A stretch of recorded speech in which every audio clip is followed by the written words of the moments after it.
अरे चंचलवा जी भैया। हमारे एरिया के का हाल बारे? एकदम भैया सब ठीक बा। वसूली ठीक से होता नो? हाँ भैया। अरे मनोजवा हाँ भैया, हमारे एरिया में हमारा रहते कोनो दोसर गुंडा पैदा ना लगे के चाहिए। भैया रुआ निश्चिंत रही, कोनो ऐसा पैदा नहीं खेले कि हमने के इलाका में कदम रख दी। अगर रख दी तो लाश के लाश बिछ जाए भैया। भैया बड़ी बड़ी बात। अरे चुप, यही तो मेरी शान है। हाँ भैया। बस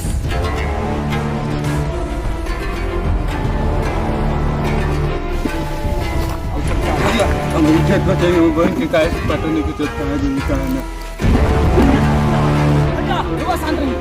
हाँ भाई सारे खेत को देखो। हाँ भैया। हमारा रहते हमारा इलाका में कौन सा गुंडा पैदा हो गई कि हमारे गांव के इज्जत के सवाल बा। कौन है रे? भैया रुआ निश्चिंत रही। इब्राहिम भैया ये कौन है? ये रसूलपुर के बंदरा है भैया। भैया हमें तो हमें पता लगे के चाहिए ना तो एक को के ना छोड़ो। बस भैया खाली रुआ बैठी पता लगाओ। रुआ निश्चिंत रही। साला आज कौन हो ओकर काम नियर आई बा। चलो सो।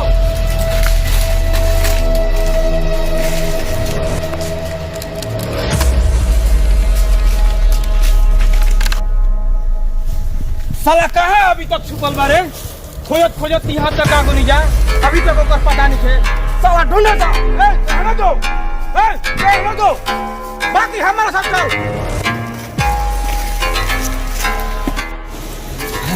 पीछे लागू।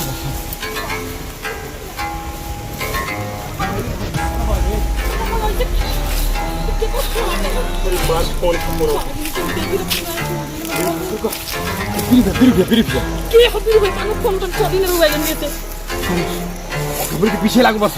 पीछे लग तो नहीं घर में तो मार के मुंह आदमी को मांगे। अरे बाप रे, तू का तो बता लगे तुम लोग कौन काकी करिए तो चलिए बहुत डर लगता है मेरी। हेलो हाँ भैया बोलो। अरे भैया हम निकल गए बनी। हाँ काम तो हो गए, जंगल में निकल गए बनी, आ गए बनी। एगो चौधरी जी के बगल में निकल जंगल बा, वो जो हम आ गए लिया के बाय मुँह। हाँ ठीक हिम्मत जाए हिम्मत चुप हालत की का से को हाथ नहीं सही भैया ये जे में बहुत डर लगता है तो वो केन लेके जल्दी से अपने घर लेके प्यार कर ले रहत कहे बड़ू प्यार कर बने मुंह आधे तरफ गोड़ काट चलो लेके अपन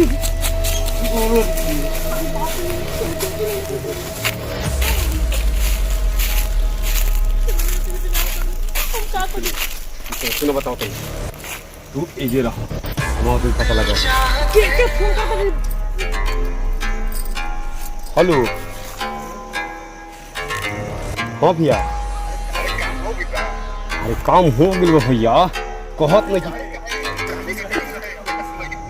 अरे भैया बालू पकड़ चौधरी जी के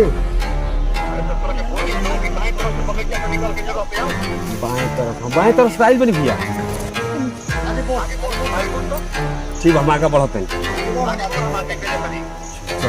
तू अब हमारे नहीं बिना तू अब बहुत डर लगता है अभी काम करता नहीं बहुत डर लगता है। जरा प्यार कर। ये जी हम बात कर रहे हैं। हाँ हमार डर है तो कौन वो झूठ को नहीं क्यों ऐसे तू झूठों के डेरा करी यार। झूठ जानते हैं बहुत जानते हैं मार नहीं कौन ना मारी सुने तो बताओ तुम प्यार करीला तब लेके भगवान है ना तो का जरूरत रही। बहुत लोग के देख रहे बने कि प्यार करके लेके भागे ओकरा बाद में छोड़ देवे तो फिर बताइए से शादी करेंगे फिर कहां जाई। कौन ऐसा मुसीबत नहीं कब ऐसा दिन नहीं ठीक नु। चलो हमने तो हो बगीचा में चलो देखा जाए तुम आवे जा। हम बहुत बोल यार ती तुम्हारे के माथा गरम कर दे।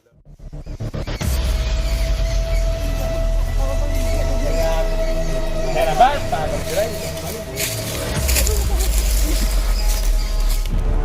साला बन के गिदड़ जाएगा किधर?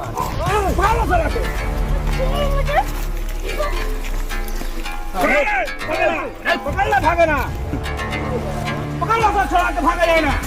साला हमारा इलाका में गुंडागर्दी। अरे हम भैया तुरंत पकड़ा सा यही जंगल में साला बहुत फड़फड़ात रहे भैया। हाँ भैया आई रहुआ। हाँ महेश जी गए बगीचा में बगीचा में आ रहा है।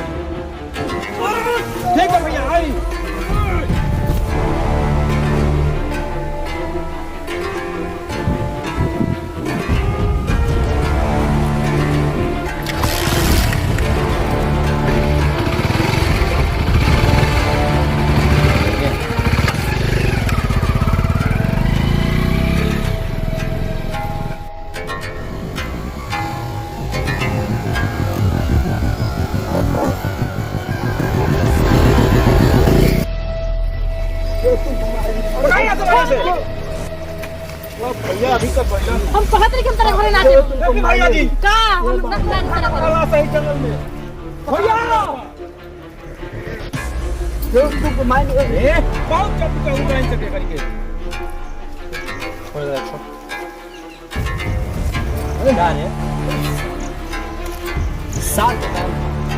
देखी भैया हम तो बहुत प्यार करते वैसे लेके सुन अगर ई तोरा से प्यार करब तो एकर शादी हम तोरा से कराई ई हमार वादा बा लेकिन हम जाना तानी कि ई तोरा से प्यार ना करेला रे भैया मार ओ हाथ बताओ भैया का हाथ जोड़ कर वो अगर सांस पकड़े तो तू जान बच जाए ना तो आज छोड़ प्यार करी लग गया प्यार बताओ तन हम जान बोलो एकदम सांस बदले तो सब छोड़ दे हम प्यार ना करेला हमें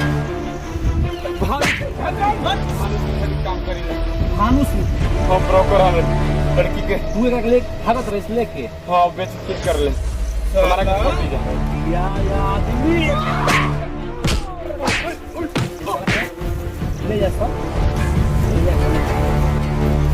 तुम मुझसे प्यार नहीं करत रही हैं तू कहले कि हम प्यार करेंगे हम कोई नहीं करते हम प्यार ना करें